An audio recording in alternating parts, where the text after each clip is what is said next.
everybody, and welcome to Pop Council. This is a show where we cover everything in pop culture, and today we'll be discussing the final episode of WandaVision, new casting for the Obi-Wan Kenobi Disney Plus series, San Diego Comic-Con's plan for 2021, and so much more. Thank you for joining me today. I am Wendy Szany, and of course, I am joined by my co-host, Jami Philbrick. Hi, Jami. Hey, Wendy. How you doing? I am great. How are you? I'm doing good. Exciting week. We had the HCA Awards over the weekend. It was super fun and ready to talk some crazy nerd stuff. Of course. And of course, it would not be the Pop Council if we did not have a brilliant guest. So I want to introduce everybody today to our good friend, Michael Lee. Hi, Michael. Hi. Oh my gosh. Nice to be here. Welcome to the show, making your debut. Now you are part of the Pop Council. So Michael, for the viewers who are, meeting you for the first time, let them know a little bit about you and what you do. Well, I'm Michael Lee, like as Wendy said, and I write for That's It LA, and sometimes I write for We Live Entertainment. Basically, the former is a lifestyle kind of website, so I cover their entertainment side, and now I'm doing stuff for We Live Entertainment too. So yeah, so much fun. And then Michael and I just want to say real quick, had a very fun, it was last year, and also with a fellow HCA member, Mark. We all went to the Trial of the Chicago 7 drive-in. Yes. And first of all, we can't just get out of a car and just go and say hi. That was very much discouraged. You have to stay in your car and masks on, not in your car, but you know what I'm saying, if you're going to go to the bathroom and stuff. So we were all kind of texting back and forth, like, I'm here, where are you? And trying to guesstimate where people were. And then halfway through the movie, I'm texting Michael and I'm like, I think my car is dying. And then he texts me back. He's like, my car is dying too. And Mark writes back, you guys, you're supposed to turn your car on every half hour or so to kind of recharge the battery. We're like, oh, we're such noobs when it comes to when it comes to drive-ins, yeah. So just kind of sat there at the end of the movie, credits rolling, people are leaving, and I'm just like, yeah, I'm just gonna wait for the people with the battery packs to come by and recharge my car. Thank you very much. Wow. So that was one of our many bonding moments during 2020. So you guys, over the weekend, this past Friday, HCA had our 4th annual Critics Award, and it was so much fun. It was done virtually, of course, and you can watch it actually right here on the YouTube channel. So if you haven't yet already, subscribe to the channel, like this video, and check out the award. You can either watch the award as a whole, or I believe there has been segments kind of I segmented out for you if you wanted to watch it that way. But we got to talk about one of the many awards that was given out. This one, top of the show, Zack Snyder is the recipient of the Valiant Award. And we all know, we're so excited. We're so happy for Zack and of course, his fans, being his fans. So excited for his achievements just throughout his career, and being able to have the Snyder Cut Justice League coming out very, very soon. And of course, him and his fan base helped raise over $500,000 for the American Foundation of Suicide Prevention. And we the awards was sort of a platform to kind of help raise awareness and funds for the organization as well. But he had, first of all, a killer montage to celebrate Zack Snyder. Yes.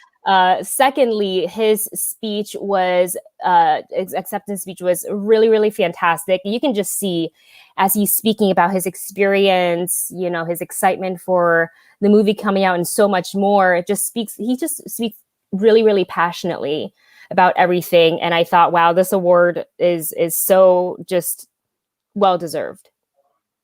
Yeah. What did you guys think about seeing him kind of giving the speech and getting a little emotional? Actually. Yeah, I mean, it was awesome. I thought, I love Zack. He's been one of my favorite filmmakers for, pretty much since he hit the scene. And I've said this before on the show, I'm just so happy when a filmmaker is allowed to finish, their vision and the project that they were hired to do without any sort of restrictions or anything from the studio. So I'm just really glad, you can see it. You can see it in his demeanor and his expression. I mean, it's such a like, with everything that's transpired with this film, with Justice League, it's like a weight sort of is lifted, I think, off of his shoulders. And, you know, now that we're just a couple of weeks or less than 2 weeks, I think 10 days away from the release on HBO Max, like you can see how much is lifting off of him and how excited he is for fans and maybe even some non-fans, people who had some questions about the theatrical cut, to finally get to see this. And, you know, and he got choked up. And obviously, without getting too much into it, you know, we know that he personally has been through a lot. And to be able to, you know, that would really kill a lot of people, I think. And a lot of people would not be strong enough with everything going on, career-wise, personal-wise, to come out through the other side. And I think in a way that's what the award was for. And I think he realized that. And it was emotional. His speech was emotional. It was really great to see. Yeah. What did you think, Michael, when you saw his face pop up? You're like, oh my gosh. Well, pretty much what you guys said, I just want to echo those sentiments. He's really went through a lot. And just to know that his fan base has stuck by him throughout this whole time, given how that film was first released, how the studios treated him and everything, and for the fans to be so vocal about it, and it just says a lot to who he is and how his perseverance, I guess. So yeah. Yeah. And also, I just want to add, like, if you think about it, I mean, imagine working really hard on a creative piece of art and then having it taken away from you. Someone else, you know, does whatever they want with it, and then your name is still slapped on it. You know what I mean? And I know he's famously said he hasn't seen the theatrical cut. You know, we know that story that he was told not to see it by Christopher Nolan and his wife. Yeah. But so famously, he hasn't seen it, but at the same time, I mean, you know, he heard over the years what people thought of that version, and his name's on it. And you know, there are a lot of people in the world not as into these things as the three of us who, you know, see his name on it and don't know the backstory and think he made that film. I mean, that for an artist, like, that's an incredibly horrible thing to have to go through. So it's really remarkable that and I'm just so happy for him and for Deborah that their version is going to get to be seen. Yeah, definitely. I am ready to kind of celebrate it's a celebration, you know, for him and his wife, their work, their passion, and also for the fans that we get to see this. Like, I really, again, I know we've talked about this already, so I don't want to spend too much time on it, but I just never I really didn't know if we would ever get the Snyder cut, right? Like years ago when the fans were crying out, the hashtag started. I'm like, is this actually going to happen? And fast forward to now, 2021, in literally about 10 days, in 10 days, we are going to get to see this like beast of a film on HBO Max, you know, so I'm like super excited. I remember saying it's never going to happen. I remember telling John the Outlaw on the Collider podcast, on the Collider Mail, like a couple years ago. It came up and I was like, Warner Brothers will never let this happen. And I think the scenario that changed everything was AT&T. When AT&T bought Warner Brothers, then launched HBO Max, then it was because the Warner Brothers studio didn't want to admit that they made mistakes with Whedon's Justice League, right? So they were never going to, but then when it was taken out of their hands by their parent company and they didn't have a choice. So I really think it's AT&T that made this all happen. If it was up to the powers that be at Warner Brothers, I don't think we'd ever see this. Wow. Well, it's a lot of things aligned. Yeah, a lot of things aligned for this to happen. So I feel like, you know, if you're able to, if you have HBO Max, go ahead and support this, you know, and I'm just really excited. And speaking of excitement, they've been giving us teases after teases after teases, and all the characters are getting their own little teasers. I believe Wonder Woman's dropped this morning. You know, that's my girl. I wore her little Wonder Woman like sweater. I was like, I gotta celebrate. She looks fantastic, and it's just the kind of like the epicness of the drama of these teasers is really doing a great job of building up our anticipation for the film. Did you guys have like a specific trailer that really kind of made you go, yeah, I can't wait to see this, on my TV on the 18th? Well, I only saw one, and I saw that one was The Flash, and just the way it was executed, and we saw hints of that before the theatrical, or I think it was a little after theatrical, when he was saving, what's her name? I can't remember. Iris. Iris, yeah. And she was saving him, he was saving her from the truck and all the vehicle collisions, and just to see that fully realized, it's like, oh wow, this is the true version that we were supposed to see, and we were robbed of it. But now we get to see it, so I'm really excited. Yeah, I'm so excited. What about you, Jami? I don't remember if it was the Batman trailer or the Superman. I think the Batman one, but it had Lex Luthor talking about what we're going to do with Batman, which a lot of people, and I tend to think, is him talking to Deathstroke from the original deleted scene that Zack shot, that would end credit scene that would have led into Ben Affleck's Batman movie, right? So, and I think we hear Harry Lennox say a line as Martian Manhunter in that. And we hear Darkseid say something about the prize, getting the prize, going after the prize, which would be the mother boxes. So, I dug that. I mean, I love the black and white. Really works well for Batman. Yes. I love seeing, Superman in the black suit and walking around the Kryptonian ship and seeing some of the other costumes kind of pop out. And so, it's all very exciting. I can't wait to see this thing. And I can't wait to see after, the HBO Max version, to see the Gray Justice version whenever or wherever that's released. I think that'll be. And that's the black and white. The black and white, yeah. Yeah.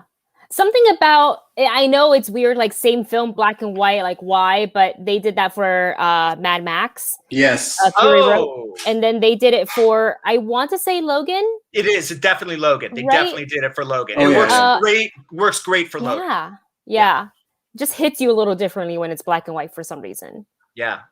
So I'm looking for, I don't know where they're gonna release it. If the plan is for HBO Max. I think, or like a special DVD, Blu-ray. I think so. Yeah, Blu-ray route is the way that, because that's how it would work with the Mad Max Chrome version. Yeah.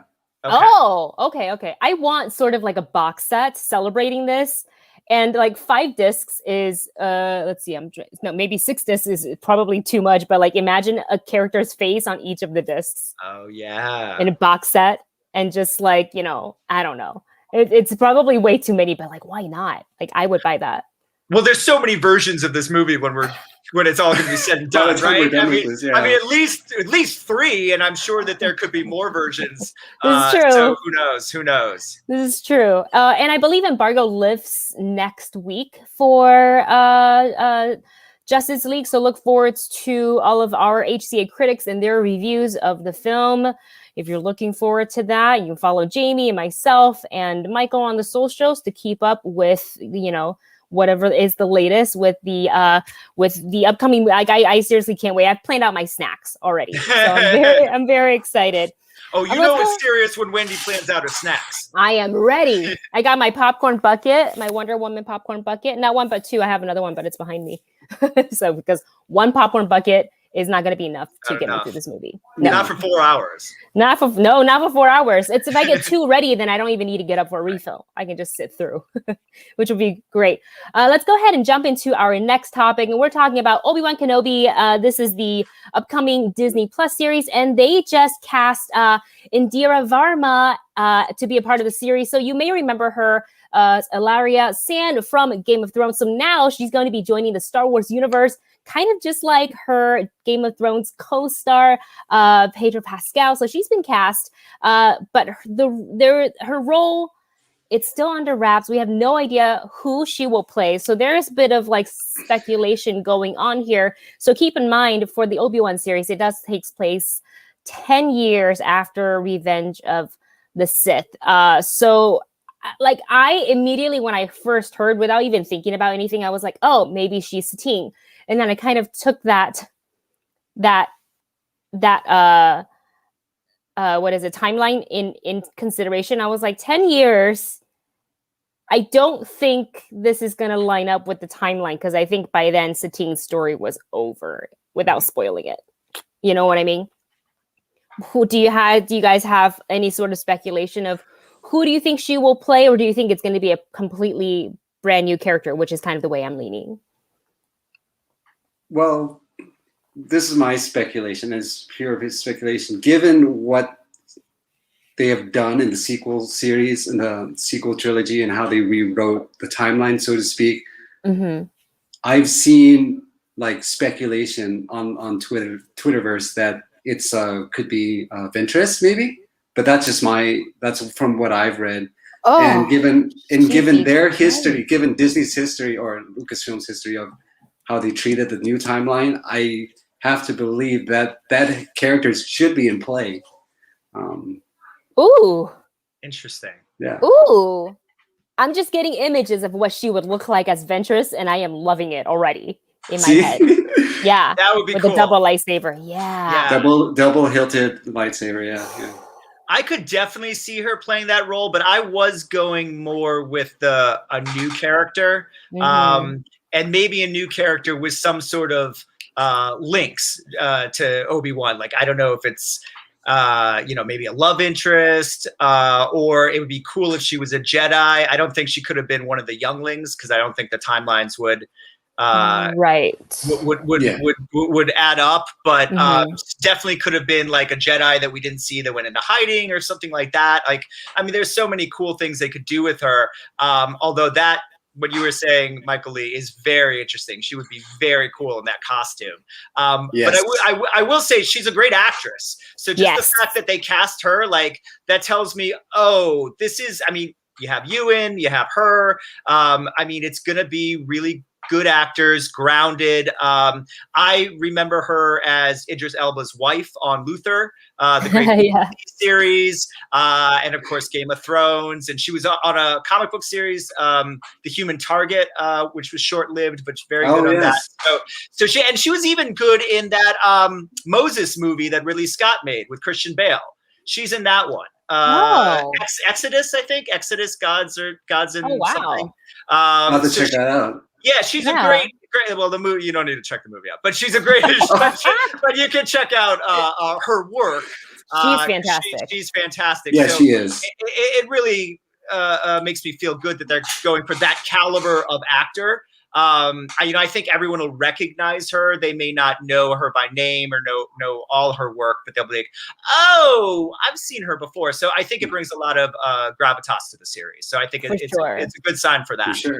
For sure. I feel like once we see her in the Obi-Wan series, people are going to go back. If they haven't watched Game of Thrones, they're going to go back to those episodes and kind of and watch her, because she's not in as much as I would have liked, but I really just enjoyed her performances, throughout the series. So I'm excited to see what she's going to bring to the table. And also, like, talking about Obi-Wan, we know that Hayden Christensen is also reported to join the series, to replace his role as not Anakin, but Darth Vader. Yep.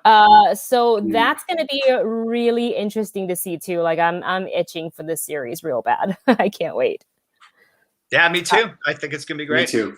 Yeah. Speaking of a series that we cannot wait for, let's talk about Falcon and the Winter Soldier. So we will get to our WandaVision spoiler in just a little bit, but you guys, there's been new character posters, there's been new teaser trailers, all teeing up our excitement for Falcon and the Winter Soldier. As you can see right now, these are the character posters that dropped this morning. We've got, of course, Falcon, the Winter Soldier of Sharon Carter. I can't tell you how excited I am. Of course, Zemo, which I love it. This is just making me so excited. And of course, kind of seeing, all the trailers that's been dropping, especially one that's named Coworker, kind of sets the dynamic that we're going to see between Sam and Bucky, that they're not, BFFs. And they even said it in this trailer that the one thing they do have in common is their relationship and their friendship with Steve. But we also know that they can push and pull each other's buttons a lot. So it's going to be interesting, because I think this show is going to be super action-packed, as we can already tell from all the trailers. This is also going to have a little bit of that buddy cop flavor to it, I think. What did you guys think of that Coworkers trailer? Well, you said something. I was just gonna say, you said something interesting because like they're not friends, but they both have the same best friend, right? So it's kind of like when your high school best friend from high school meets your best friend from college, and like they have a connection, and it's you, but they don't really have a connection with each other. And so I kind of feel like that's, and I have felt like that since really Civil War, I guess, that they sort of are connected, not through each other, but through Steve.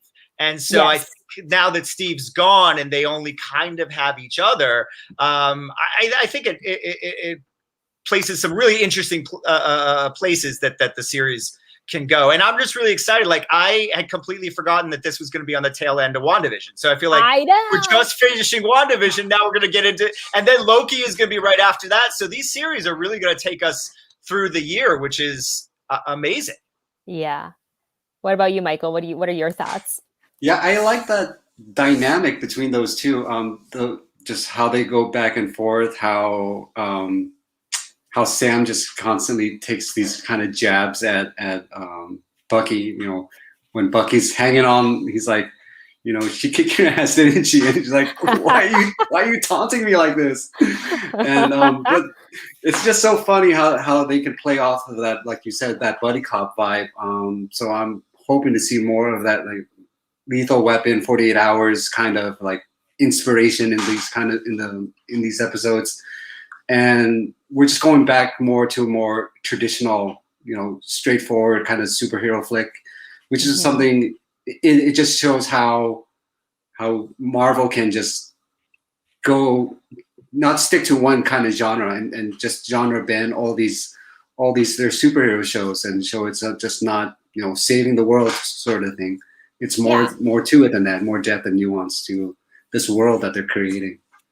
Yeah, absolutely. I think that these Disney Plus Marvel shows is a really great way to kind of give us just these stories and these characters, give them a little bit more of an arc, give them a little bit of more of a depth. They could be teeing them up, as we saw in WandaVision, teeing them up for something bigger that is coming. But what's also great, and Feige kind of acknowledges, is that you don't necessarily need to watch these shows to understand the next movie that is coming out, right? Like they want it to be very for everybody, very inclusive. So it's like, if you're not able to have Disney Plus, because some countries don't have Disney Plus, but they can go and see the movies, right? So you don't want to kind of alienate the fans because they can't see XYZ show, so they don't have an understanding of a character. Like it's not that at all. I think it's just a really nice bonus, and it really fleshes out these backstories for these characters. And we saw, WandaVision, in my opinion, went a really different direction than I expected for a Marvel show. I like that it was,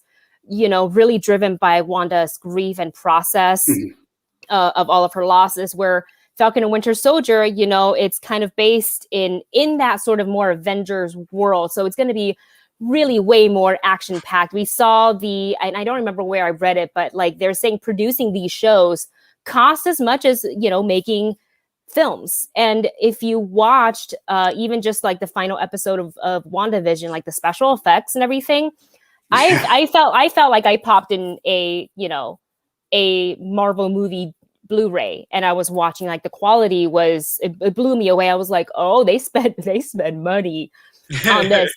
So I know with all the stunts and everything and explosion special effects and everything put into the series, I seriously can't wait for this show. And it's going to be a nice blend of action and work comedy, I will say, because they're in like council at work, which I find hilarious. Well, it's interesting what you were saying, Wendy, about like it's almost like what they do in the comic books with the big crossover, right? So the way that they're sort of doing Disney Plus with the movies. So like say, when they did Civil War in the comic books, there's the Civil War 7-issue Civil War comics that you would read once a month. But then also there would be the Captain America comic or the Spider-Man comic that would be part of Civil War, but it's Spider-Man's own story, how he's dealing. And then there's the main story of Civil War. And they do this in DC with Crisis and with all the different big crossovers. So it's almost like the Marvel movies are the big crossover story, and that the TV series are going to be sort of the personalized comic story, right? So you see how, you know, Wanda in the main story in Doctor Strange, but if you want to like read her own issue, that can be a little bit different and not be completely like the same sort of tone and format as the movies, you know, then you can read her story with Vision, you know, essentially watching this series. And so I feel like that's sort of what they're doing. And what it does in a turn is gives these characters, because, you know, I mean, Wanda and Vision weren't going to have their own movie, and Winter Soldier and Falcon weren't going to get, and even if they were in, say, you know, a Captain America movie, there's only so much time for their story because it's a Captain America movie. So I think it gives these characters that are beloved by Marvel fans that aren't maybe the big marquee characters an opportunity to grow in this other format. Yeah, and of course, I think some of the fans are wondering, you know, who's picking up the mantle here, picking up the shield, if you will, excuse the pun, because I, you know, will it be Bucky? Will it be Sam? And what kind of repercussion are we going to have? You know, what sort of consequences will there be for Bucky to face, because now Zemo is in play? So, like, I am very curious. Do we know how long each episode are? Are they going WandaVision's route and going half an hour per episode or longer? I heard a total of 6 hours, but I don't know how that spreads out through each episode. So how many episodes? 9, right? And they're doing the same. I don't know if we know how many episodes yet, but I don't feel like they released that. I heard that in total it's about 6 hours. Yeah. So is that 6 1-hour episodes, or, you know, 8 30-minute episodes again? Yeah, exactly.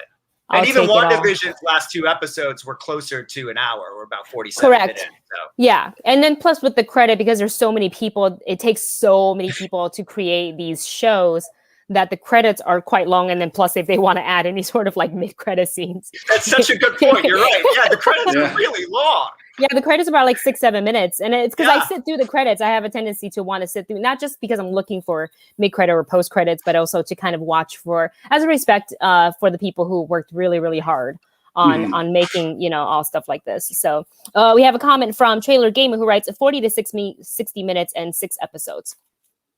So that's what we think. Yeah. Awesome.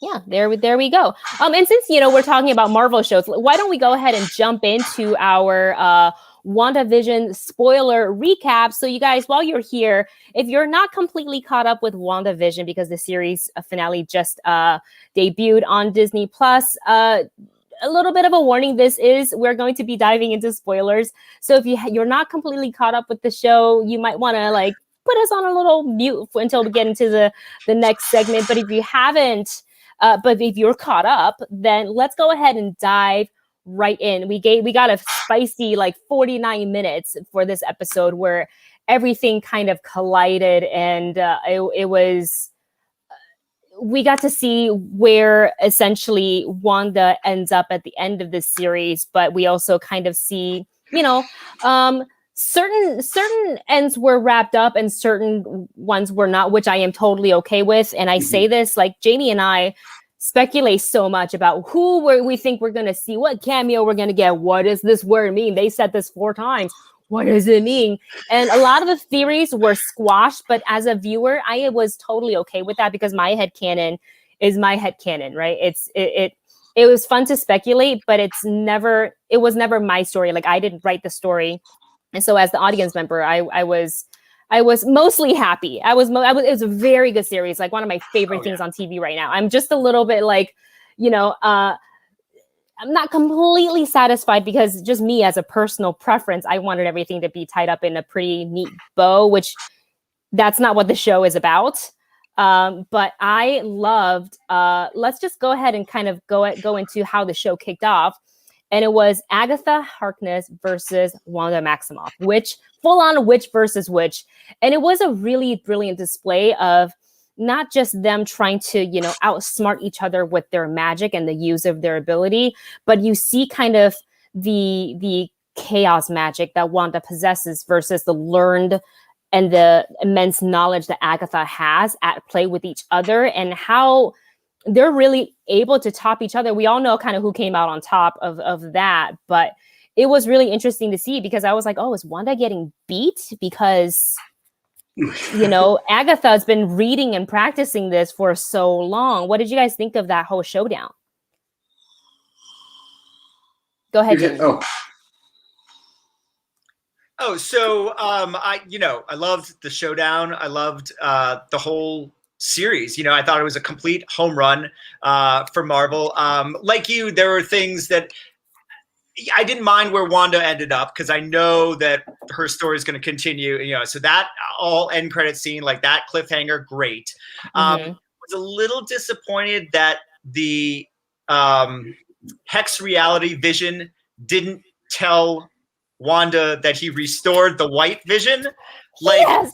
Why wouldn't you mention that? Like, your husband's back. Like, I know I'm not the real husband, but the real husband's back. So does she know that white Vision is the real Vision out there? Like, I don't know. That was the only thing that left me a little bit annoyed. Yeah.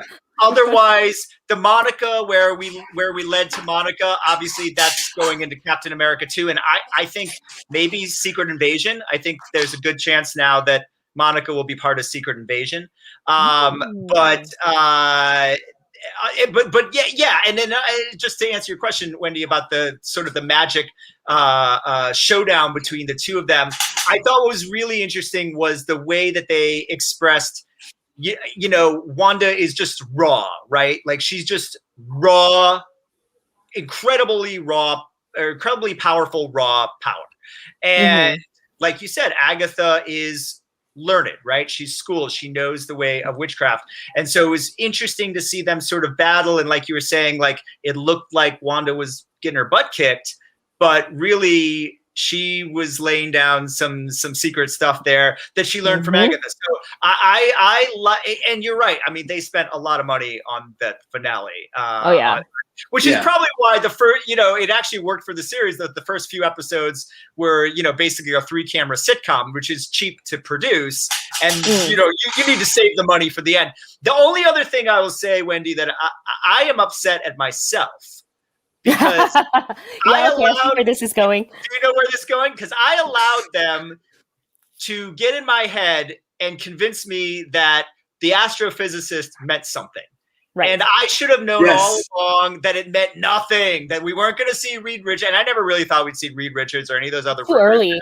Yeah, of course. That was never going to happen. Production and all that. But even to have, I don't know, someone from Agents of S.H.I.E.L.D. show up, or someone that we knew, I should have known better that it was never going to be anyone important. You know, it's almost like who's Ray's parents. It doesn't matter.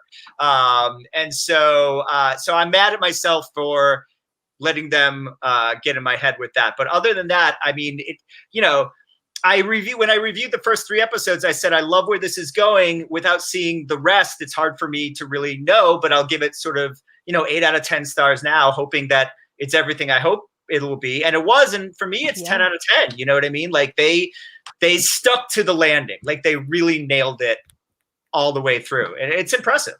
Hopefully the next few series will do the same. Oh yeah, absolutely. Michael, your thoughts on the series finale? Your favorite parts, some parts you didn't like? Yeah. I'll start off with the parts I didn't like. As much as this build up to Agatha, as great as that was, that build up, just that whole motivation of, I just want your power, Wanda's power, and that's it. It's like, I wish there was more to it than that. And I know they were constrained for time and everything like that, but I wish there was more of a motivation with that than just, oh, I want Wanda's power, and it's like, okay, what are you gonna do after that? There's nothing. There's no end game for her, I guess. Correct. But in regards to the battle, that was pretty cool. The whole sequence of how you saw the runes on the each sides of the hex. That was pretty cool. That was flex. Yep. She flexed. Yeah. Yeah. That was huge. Like, it's like, you did it in a small room. Do you see what I can do now? Right. Totally. But Wanda's like, hold my crown. As I do this. Hold my crown instead. But in regards to the whole, we were talking about this, about their stories. This show really gave room for Wanda and Vision to explore. We got really to explore their relationships because we saw it in its like is a seedling, I guess, in its infancy when Age of Ultron, and it sort of grew in Civil War, and the most of it that we saw was in Infinity War when they had to run away and sneak a little time away before they had to go back. And I just thought those nuggets aren't enough to really flesh out the real relationship that we see in the comics. Mm-hmm. So that's what I particularly liked about the series. And like what Jami was saying, there was so much expectations in regards to these hidden cameos. And I feel like if we did get a Reed Richards or a Doctor Strange, it would have kind of taken it away from what the overall tone of the movie. The movie it feels like a movie, honestly. These episodes, yeah, it really does. So it would have taken away from the overall themes of the show, which was Wanda's grief, and it didn't really need to have these explosive like action sequences, but it's nice to have anyway because it really adds that Marvel twist, but it also allows people to connect with the story, say, oh, this person grieved as well, but it can my grief can look cool at least. So but there were those little hints of like what to expect. You could see on the movie marquee, the awesome, great, and powerful. It's like, okay, that's the Sam Raimi thing, and we all know where that's leading. And like Jami was saying about Secret Invasion, especially that theater, we all know what that theater represents for us. Yeah. I won't say, but that theater, yeah. Absolutely. So I have two quick questions for both of you. Two things that confused me, and maybe we got an answer and I just missed it. So okay. did we ever get an answer to how Agatha ended up in Westview? Like, did she? Okay, no. So we don't know. She either could have just happened to be living in New Jersey when that happened. My guess is that she felt the power of Wanda or something, and I mean I don't know, but it drew her to it, because otherwise I don't know how she got right. Yeah. Okay. That's kind of the speculation too, because she had already, if she didn't already live in Westview, as we see with Agatha's character, she was very drawn to and very curious about Wanda's power. Like, where did you learn? What kind of power? Where did you learn how to do all of this? And of course, her thirst for it at the end. So I think when Wanda's, grief, started to build the hex without her realizing what she was doing, kind of was like, Agatha's like, oh, I gotta go check this out. And my thing was sort of like, how she get there so quickly? But I forgot that she's a witch, so she could kind of bamf herself there, as we saw. Yep. So she maybe did that before the entire town, before, obviously definitely before Wanda fortified the hex. So or is she powerful enough that the hex was already up and she was able? Yeah. It's possible. Yeah, I wanted to know a little bit more about that, but I guess it's not at the end, it's not an Agatha show. It's a Wanda and Vision show. So I'm trying to remember that, just as, kind of like what happened with Pietro, well, finding out that. Second question. Okay, go for it. Second question for you. Let's do this. How do we feel about our favorite term, fake Pietro, actually being some actor named Boner? What do you think, Michael? They pulled a Trevor on us on that one. Yes, that is a Trevor. Yes. I was like, they did the whole Trevor thing again. Yes. And oh man. The whole Boner thing that I guess they play. I was reading or I was listening to what was that, Kevin Smith's podcast, and that Boner thing was a reference to Growing Pains, I guess. So they were still. I was wondering if that's what it was. Yes, because Kirk Cameron's best friend on Growing Pains was nicknamed Boner. So they're playing on. Yeah, and who also went on to play the Joker in that famous Batman vs. Alien Predator fan film that was going around at all the Comic-Cons in the early 2000s. The actor who played Boner on Growing Pains was the Joker in that. Yeah. You know what I'm talking about? That Batman vs. Predator Alien fan film? No. Yeah. I'll send you we got to look for it. It's online somewhere. Yeah. Oh wow. Okay. So nice little Easter egg there. Okay, so that makes sense because cut. Growing Pains was one of the shows that they spoofed. So that makes that was the reference. Oh, that's interesting. But then also, my question is Ralph? I almost called him. right. Ralph Boner. Is Ralph Jimmy Woo's missing person that's in the witness protection program? That was the other question. Yeah, that was the other thing. What happened to Jimmy's guy? Or does he actually kind of, and we still don't know, is it a tease into the Fox's X-Men universe, or is it just a nice nod to we acknowledge that there are two actors who play Quicksilver, and it'd be fun to bring in Evan Peters just as this. I think it's the latter. I think it's the latter. I think they wanted us to think it was connected to the Fox X-Men. Well, they were successful. Yeah, of course they were, and then ultimately it's not. So I do think that because in a way it sort of leaves the door open that maybe, but they weren't ready to do that just yet. You know what I mean? Yeah. Which we knew they weren't going to really introduce the mutants yet. Yeah, I think it's way too early, for them to even it's maybe they're definitely talking about it, but we're not even in pre-production yet. Yeah. So it's super early. It was nice to speculate about, Reed Richards and various cameos, and it was all fun. And I'm not super disappointed that we didn't. Actually, I'm not disappointed at all that we didn't get to, see a Reed Richards or a Magneto, because I think it's way too early. At the most we would have gotten for Reed Richards is maybe just the name drop, right? But not anybody coming in to play, because then that means that's solidified. You've entered him to the MCU, and now this man is Mr. Fantastic. So, one of the comments here from our viewers, Mr. Nobody writes, I was disappointed because I thought there was going to be a new big villain that had not been yet introduced. I think a lot of people, felt that. And as we kind of geared up towards the end of the finale, I thought, I don't think we're going to get that, because again, this is a Wanda and Vision show. And even though we have our own theories and headcanon, and that could essentially still play out in Doctor Strange, we don't know, right? But they kept it really based on Wanda and Vision, and her dealing with the loss of literally everything through the entire show. And I kind of like that they, at the end of it all, kind of thinking about it a little bit more. I'm okay with that. They didn't tease a big bad villain, but I know some people were really looking forward to a Mephisto or a Nightmare. Well, I think we all were speculating. I never thought Mephisto was really going to show up, but what is interesting is that when we see her at the very end, in the end credit scene, we hear Billy and Tommy, right?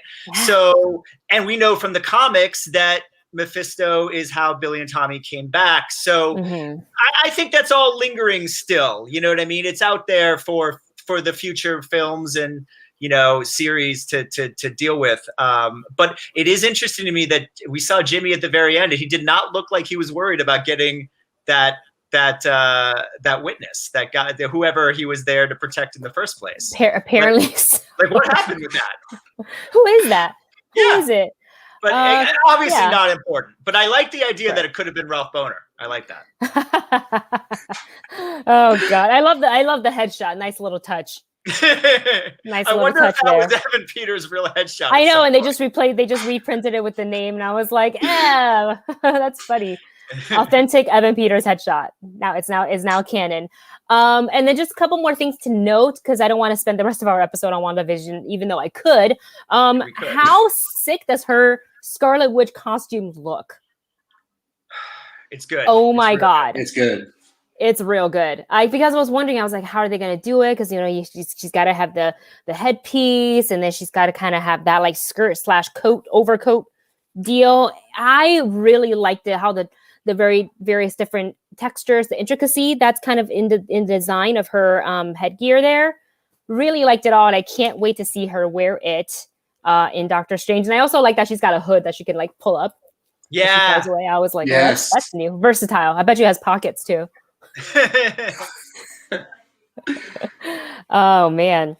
Well, I think Where did it go? Trailer Gamer says it best. WandaVision really has been an incredible ride for me, and I just never really experienced this era of Marvel in a long time, even though we finally got it. Well, there you go. Wrapping up our thoughts in a pretty nice little bow. And with just a few more minutes left in the show, let's go ahead and talk about more nerdy things. And what is more nerdy than San Diego Comic-Con? So we have 2021 plans. They're going to go again the route of going virtual again. They're not going to do the in-person event. So this is going to be similar to last year's virtual San Diego Comic-Con. This year is going to take place from July 23rd through July 25th. This is, I believe, free for the participants. And there's also a message on the official SDCC website. They're saying that they are postponing in-person events until 2020. And they also did say that they're doing some sort of an in-person event in November, although the exact dates and capacity and how that's going to go has not been released. So what are your thoughts on SDCC going, and I believe WonderCon also, which is coming up at the end of March, all going virtual again this year? Something we've kind of gotten used to already, wouldn't you say, Michael? I think it's good because we're, without getting overly political or anything crazy, the numbers are plateauing now, and I think just to ensure that it goes from plateau to goes downward after that this is the best route to make sure that happens, because these are mass gatherings, and we've seen what mass gatherings can do. So they just want to prevent that, and yeah, that's just my take on it. Jami? Yeah, I agree with Michael. I mean, I think that, it does look like we're headed in the right direction now, finally, which is great. But, why push it? And it's so many. If you've ever been to a Comic-Con, I know you guys both have. Everyone out there, if you've ever been to Comic-Con, I mean, you can't imagine that many people can be in one location at the same time. And so why take the risk? Why push it? And also, I think a big part of it, I would imagine, is also the booking, right? Like how much talent really wants to A, be a part of something that could be a super spreader, or B, actually put themselves and their families at risk by being a part of something like that. So I think that my guess is that that's probably more of the reason why they're postponing than not, is just because of that, what's Comic-Con if we can't get the biggest names down there. And so I'll be interested to see, I think the numbers were a little waning on the virtual one last year, partly because, there wasn't really a lot of great stuff there. Marvel was going to sit it out anyways. DC set it out because they were going to do their own DC fandom.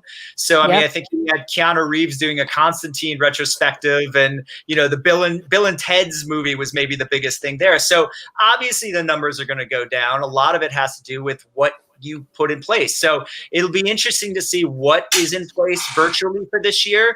Like, does Marvel do a big virtual presentation? Does DC do it? Or are they going to skip it out, wait for 2022, or do their own thing virtually later this year? I think that will affect how well, they're able to pull this off. And I'm not exactly sure what the November thing is. I mean, I read about it too, but it's very vague what they're even attempting to do with that. I feel like that's sort of a feeler that they're throwing out. They don't really have a plan, but hey, let's say November and see if people like that. And if they do, then we'll shoot for that. So I think it was the smart choice all around, and we'll see. And I mean, Comic-Con's not going anywhere. Once it's able to be back up, it's gonna happen, right away again. So taking another slow year, I don't think there's anything wrong with that. Yeah, I agree. Go back to normal. Oh, I can't wait. I mean, I get the decision, and I respect the decision of not doing an in-person one, as we're still trying to fight off this whole thing. So it's the right decision. I respect them for it, and I think in this way they can get more participants than they are as far as talent goes. Than they were to do in person, because one, even let's just not even put the pandemic in place right now. Like, let's just say, if everything was as normal, live as we knew it, and Comic-Con was happening, there's still sometimes that various talents can't travel to Comic-Con. They can't be in person because of work or other obligations. Things happen. So I feel like it's always easier to book talent for virtual events because they can be set up in their home. They can, they don't have to give up their entire like week to make travel plans, right? They can still, or like, I got to bring my family to this. They can just be there, have a really nice backdrop. You have internet. Everybody has internet nowadays. So it's a lot easier to book. And then kind of to what you guys were saying too, for virtual, let's see how the numbers go this year, because will the larger marquee movies participate? Like we saw with DC Fandom, they were very successful in their own virtual con. Yes. So, Yeah. Are they going to, they're probably going to continue with that, I would say. But is it, then do we see other studios kind of following suit? Will Marvel do something similar to this to promote their own thing? Will Sony when's the next D23? This year. Next year. They postponed it this year. Oh, okay. Okay, got it. They postponed it. Sorry, Wendy, didn't mean to interrupt. No, it's okay. Was the Disney's thing, stockholder thing, kind of their Investor Day? Yeah, that did really feel. Yeah, that did really feel like I enjoyed watching that so much. That was great. Yeah, so I really do worry about if that's the route it goes. Then and everybody starts kind of doing their own virtual like fan events, then what becomes then of the virtual SDCC, and then kind of looking forward to the future once cons are able to come back, like in-person con is coming back. How is that going to look? What do you guys think it's going to look? Are we going to go full on, same level of participation from fans and talent alike? Or is it going to be less because people are still going to be a little cautious? That's a great question. I mean, it's like being a fortune teller. I just don't know. I mean, it could go either way. I mean, I could see like if we really, if this is really over and we're really moving on, then people may want to rush back to doing what they love and doing the Comic-Con stuff and convention kind of things. Or, if it's sort of a slow bleed to us getting back to normal, then people may be hesitant. I mean, I know movie theaters are starting to open up. I'm not planning to go to a movie theater anytime soon. Certainly not till I get my vaccination. So it really could go either way. I really don't know. Only time will tell, I think. Michael? Yeah, I feel the same way as Jami does. There's still a sense of uncertainty, even though, again, I don't want to make it too political or anything. I've heard or I've read that more people are getting their shots, but there's those other people that haven't gotten it, and I don't know if you've gotten it, sort of thing. And how do movie theaters, for example, prove that the people have gotten their shots? Can they go in or can they not? And that's a whole can of worms I don't want to get into, really. This is just too much. But I think everything will go back to normal when the numbers are just way down, and there's no sign of that. There's no more spikes or anything like that. So yeah. Well, luckily we will have a whole year and then some, until the next SDCC. So I think we'll have time to figure that out. Hopefully get tons more people vaccinated by then, and then we can I miss seeing my friends. I miss conventions. Like it's a place where you can like run into people real quick, have a couple of minutes of conversation with them because we're all super busy doing XYZ things, and also meeting a ton of new people. Like I really miss doing that at cons, just because everybody's there because we all have a similar interest, right? So it's SDCC is crazy, and I'm very grumpy and exhausted when I'm like over and done with it. But then I'm itching for it like the next year. Like I'm like glutton for punishment. I'm like, Hotel Apocalypse, let's go. Come on, Bayfront. I always had a love-hate relationship with Comic-Con. I mean, I think up until last year, I did like 14 or 15 times years in a row, and it was like I dreaded it all through July until that second or third weekend of July, and then once you're there, it's like homecoming. It's like, oh, we're back to things, back to normal. Absolutely. Well, you guys, with just a few more minutes left of our show, what is Pop Council without some theme park updates? So let's talk a little bit about what is happening. So Disney, California Adventures to be specific, they announced that they are doing a Touch of Disney event that is kind of focused around their food and beverage from various areas in Disneyland and Disney California Adventures. And this event is beginning on March 18th and it ends, well, we think it ends, but right now it goes all the way through. The dates that you were able to buy tickets for is through April 19th. And this is going to be located in DCA only. The price is $75 and that includes your parking and $25 dining card.